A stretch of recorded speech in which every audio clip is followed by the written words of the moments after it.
Welcome to Uncaged. Today we are speaking with Dr. Oliver Gausmann. So Oliver set up Convios Consulting. It's a boutique consultancy. They focus on digital transformation, digital strategy.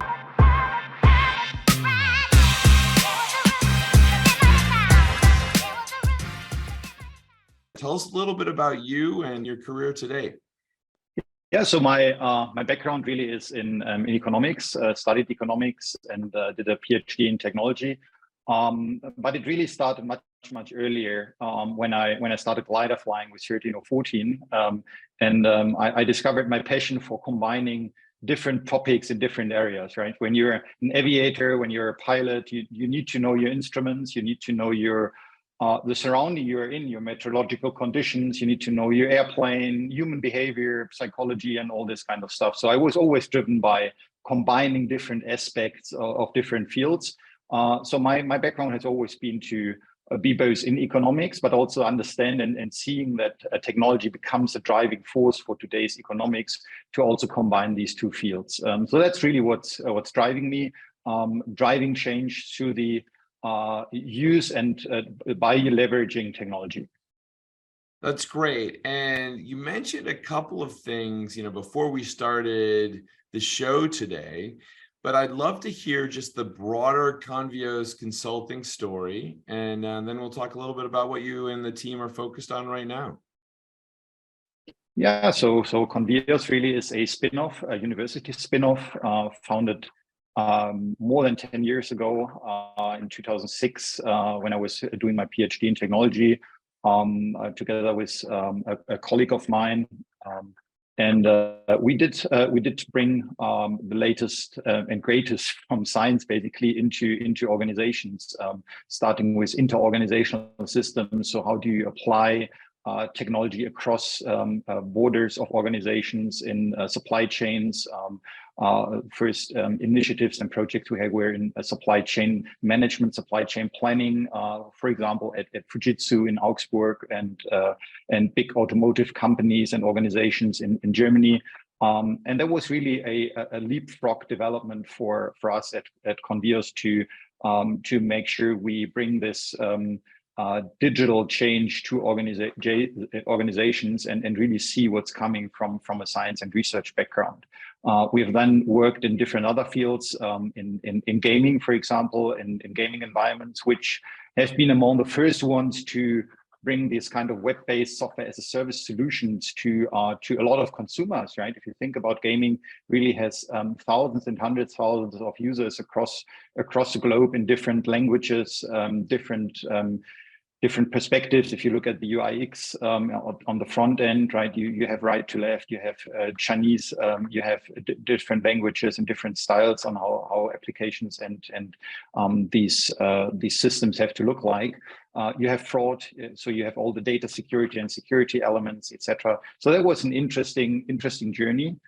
And then, taking it one step further, we have invested, and we have been at Convios major shareholder for a startup in the commodity sector. So for minerals and metals, doing value and use pricing.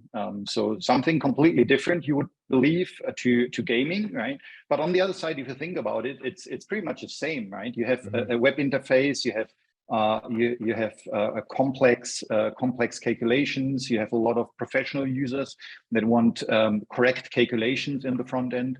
So that's something we ventured, sold, and invested in. I personally managed the business as well, and we sold the business in 2015 to S&P Global in the United States. And from there really is, and the business continued for multiple years within the commodity industry. That's great. I did a lot of other projects.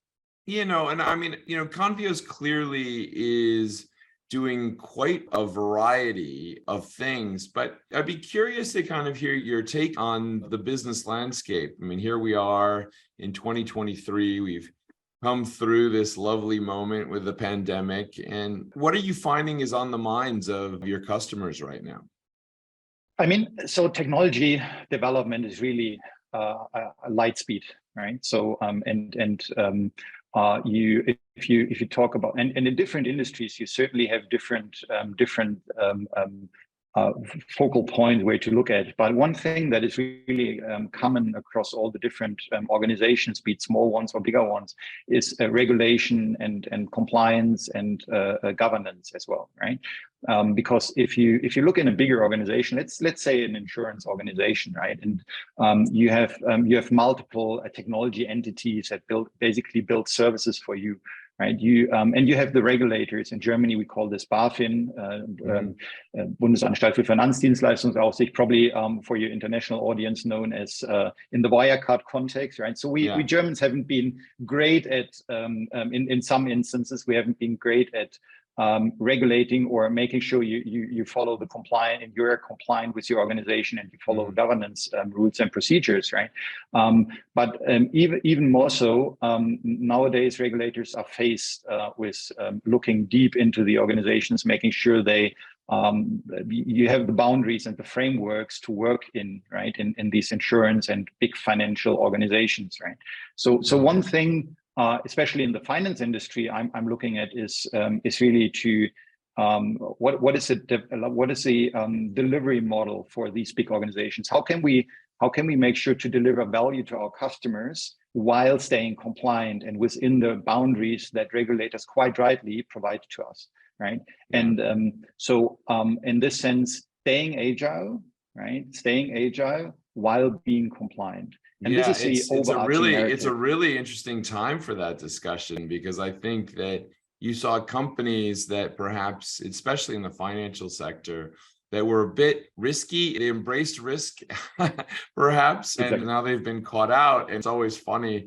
Well, it's not funny at all, but I suppose it's interesting that when they get caught out, then it's always like, oh, well, we needed more governance. You know? So, right. So there's always this need for that. But, you know, Oliver, it's interesting. I always find that there's people that gravitate to certain types of roles, and you've built out this consultancy and it's grown and it's successful and it's supporting quite a wide variety of businesses and offering amazing solutions. But how did you end up in consulting? And you know, what keeps you passionate about the space? If you work in an organization for some time, and I've done this in the past, right? So I've been, even though I'm running the consultancy, I have stepped into certain management roles for some time, right? Mm-hmm. But if you do this, you're at risk to lose the overall perspective, right? And I like to use the analogy of aviation again, right? So if you're in your small box, or if you're at lower altitude in a certain organization, right? The focus is within the organization, and you have your peers in the organization, and that's great. But like really knowing what's going on in the market, what other organizations do, how you solve problems, how you tackle problems, and getting this meta perspective of the landscape, what's going on, what's really happening, and bringing this to organizations, and being an agile mindset by yourself, right? Adopting to change and bringing this kind of change to organizations. This is really what drives me, right? Bringing energy into organizations from the outside, and driving change from the outside in. And I think, and also it sounds like embracing that overarching perspective, maybe the bird's eye view from a plane, keeping the plane analogies flowing here. So, I mean, when you look forward here, Oliver, we're at an interesting moment because, you know, the economies around the world have been under incredible stresses, recessionary pressures. Tell me a little bit about what you see on the docket for the rest of this year and beyond. So yeah, I mean, you said it. It's been, I mean, the last years, I think for everyone have really been challenging. We had the pandemic. I've been deeply in the energy market at a startup in Munich when Russia invaded the Ukraine. So I've firsthand seen how this has rattled the energy industry, and not just the energy industry, but the energy industry in particular. I think this is a major factor, how this war in Europe, and we're unfortunately at this point, right, how this war in Europe unfolds also eventually globally, right? So looking into China is a major factor. If China decides to go a route in towards Taiwan, which we don't hope for, but if they go into blocking or invading Taiwan, We'll certainly have major problems and major challenges in Europe to face. Think about TSMC, one of the major semiconductor producers, and a very special company, right? Work globally. I mean, they are now building a Texas plant, but still, if TSMC has problems, I think world economy will really struggle because we can't imagine how many parts or how many electronic devices have parts from TSMC. They are critical supplier in the supply chain. So in that sense, I believe we still face a challenge of not having enough resilience in the global supply chains. So that's something to work on, right? For every organization that builds products. And I think what we will also see is a challenge in the startup environments, right, and in the financial industry as well, right? So you see interest rates going up, right? You see smaller banks now being rattled, Silicon Valley Bank, and then what the aftermath in Switzerland, basically. So I think we will eventually see more of this. If you read about Commerzbank and other German banks as well behind the scenes, it is something to really keep an eye on. So I think we are still not through the storm, I'd say, and hopefully in the next years it will be a little bit calmer. But I don't believe so. I think we'll have some challenges along the way. Yeah, I would say that it's a very sobering message, Oliver, but I think it's very pragmatic as well. It's hard to read exactly how things will play out. One hopes that we all will rise to the occasion and be wise, that a peaceful world is better for all of us than where we are today. But Oliver, it's been amazing to hear about what you and the Convios Consulting team are working on. If somebody wanted to reach you and learn more about your business, where's the best place to find you?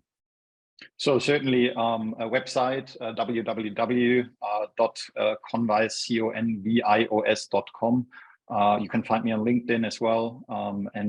Happy to please reach out and happy to talk.